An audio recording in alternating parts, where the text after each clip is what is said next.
Assalamualaikum warahmatullahi wabarakatuh. Selamat datang kembali di channel Kuliah Akuntansi.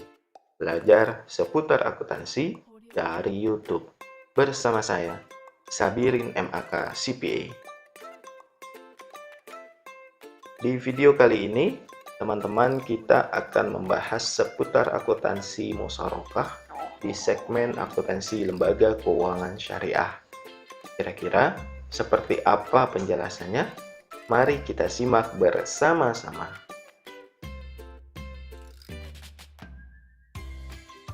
Kita mulai dari definisi ya, teman-teman.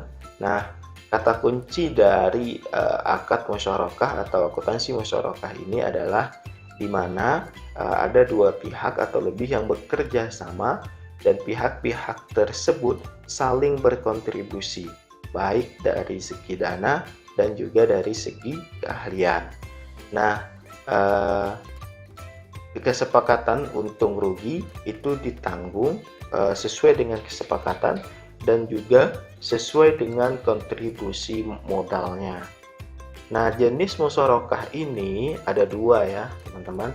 Ada yang sifatnya musyarakah permanen maupun musyarakah menurun. Nah, musyarakah permanen ini dari awal sampai akhir jumlah modalnya ini akan tetap sampai akhir masa musyarakah itu berakhir. Sedangkan musyarakah menurun ini jumlah modal salah satu pihak atau lebih itu akan menurun karena dibeli oleh mitranya. Ada kesepakatan di situ di mana salah satu pihak membeli modal dari pihak lain yang pada akhirnya nanti entitas atau jenis usaha itu akan menjadi milik satu orang saja.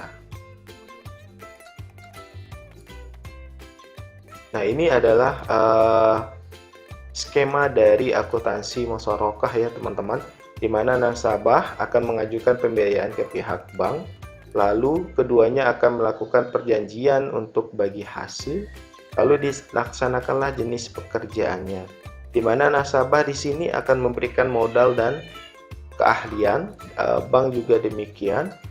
Kalau menghasilkan keuntungan, nah akan dibagi hasilnya sesuai dengan nisbah yang sudah disepakati antara keduanya, yaitu antara nasabah dan pihak bank.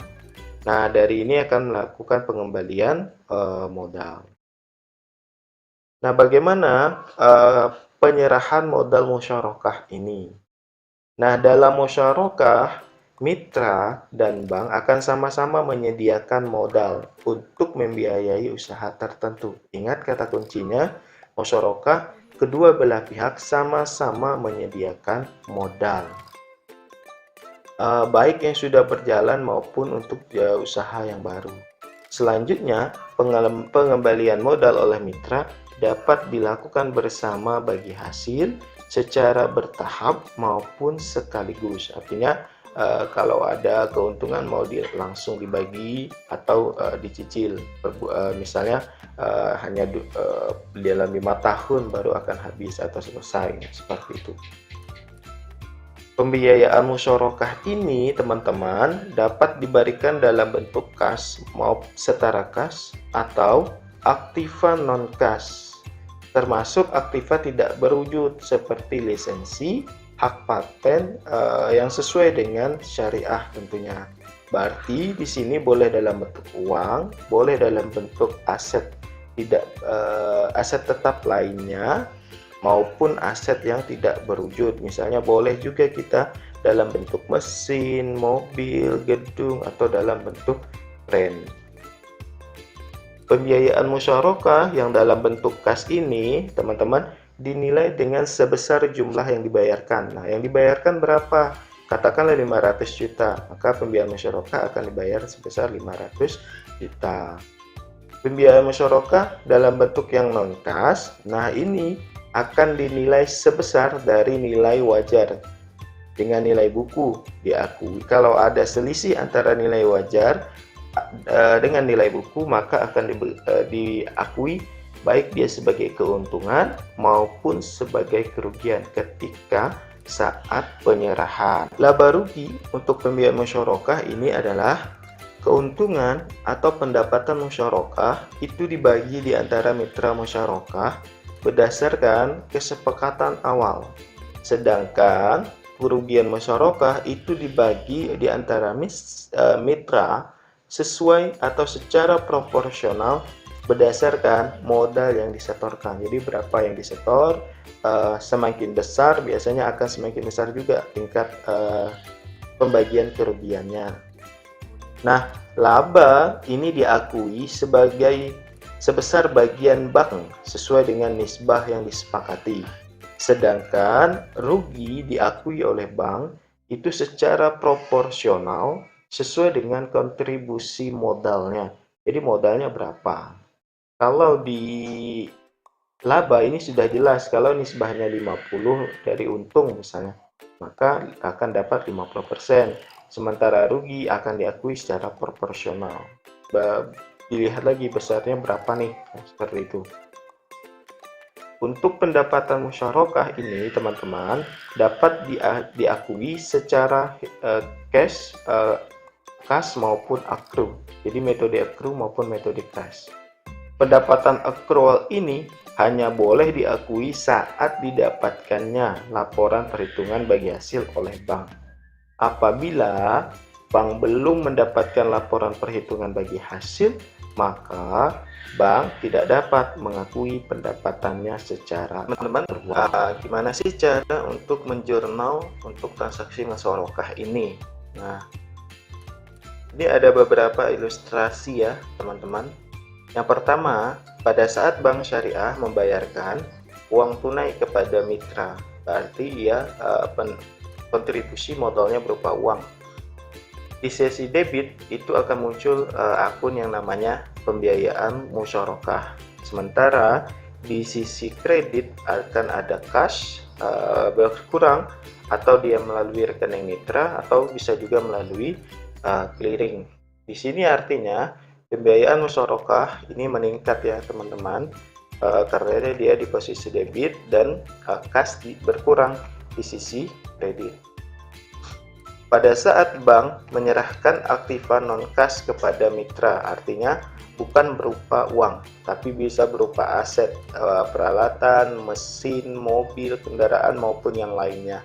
Atau bisa juga berupa goodwill, brand atau yang lainnya. Di sisi debit meningkat, yaitu pembiayaan musyarakah akunnya. Kemudian ini kalau misalnya lebih rendah, jika nilai wajar aktiva yang diserahkan ini lebih rendah, artinya ada kerugian. Di sisi debit kerugian penyerahan aktiva. Yang berkurang di sisi kredit adalah aktiva non-cash.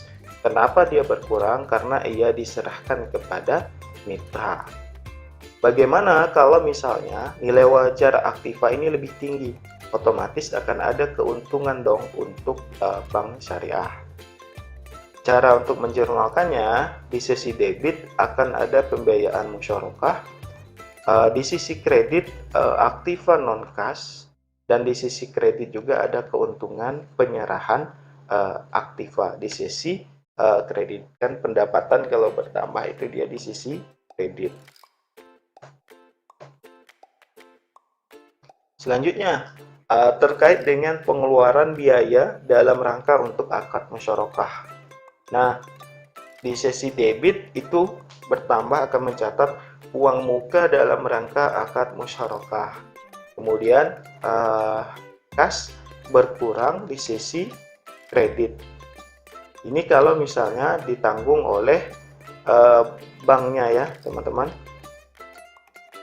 Pengakuan biaya-biaya yang dikeluarkan atas pemberian pembiayaan musyarakah. Nah, jika berdasarkan kesepakatan dapat diakui sebagai biaya atau pembiayaan musyarakah. Di sisi debit, biaya akad musyarakah. Di sisi kredit, uang muka dalam rangka akad musyarakah. Nah, kalau ia dikategorikan uang muka, berarti ini akan kembali nanti ke bank syariahnya. Penerimaan, untuk mencatat penerimaan maupun pendapatan atau keuntungan dari musyarakah. Nah, jurnalnya akan bertambah cash di sisi debit karena ia dapat untung atau dapat uang lah. Di sisi kredit bertambah pendapatan dan keuntungan dari musyarakah.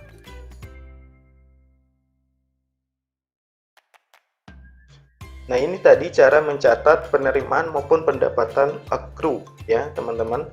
Di sisi debit mencatat piutang, pendapatan dari bagi hasil musyarakah. Artinya di secara piutang ini uangnya belum diserahkan ya, teman-teman, atau masih secara tangguh. Nah, makanya Bank Syariah mencatatnya sebagai piutang. Di sisi debit, piutangnya bertambah. Sedangkan di sisi kredit, yaitu ada pendapatan bagi hasil musyarakah accrue. Selanjutnya yaitu tentang pengakuan dari kerugian musyarakah. Nah, di sisi debit, kita akan mencatat penyisihan kerugian penghapusan aktiva produktif karena bertambah. Sedangkan yang berkurang yaitu bertambah di sisi kredit adalah pembiayaan musyarakah. Pengakuan keuntungan musyarakah secara akrual. Nah, untuk di sisi debit yaitu bertambah piutang pendapatan musyarakah secara accrue. Nah, ini pendapatan juga bertambah di sisi kredit yaitu pendapatan bagi hasil. Nah, sekali lagi karena dicatatnya masih piutang, artinya ini masih secara tangguh. Nah, inilah karena secara accrue. Kalau secara kas dia akan mencatat ketika diterima. Artinya benar-benar uang kasnya sudah diterima baru dicatat. Nah, sedangkan accrue ini tidak diakui ketika terjadinya. Makanya dicatatnya secara piutang. Nah, bagaimana ketika ada penerimaan pembayaran piutang pendapatan musyarakah? Nah, tadi kan ada nih piutang ya, teman-teman. Nah, setelah dibayar akan bertambah kasnya di sisi debit dan piutangnya tadi ini berkurang di sisi kredit. Nah, seperti itu ya teman-teman, cara untuk menjurnal dari transaksi musyarakah. Demikian penjelasan saya mengenai akuntansi musyarakah, lengkap dengan contoh jurnal transaksinya. Mudah-mudahan bisa menjawab keingintahuan dan kebutuhan dari teman-teman. Terima kasih banyak atas dukungan teman-teman terhadap channel ini. Jangan lupa like, komen, subscribe, dan share agar yang lain bisa tahu. Sampai bertemu di video-video saya selanjutnya. Terima kasih.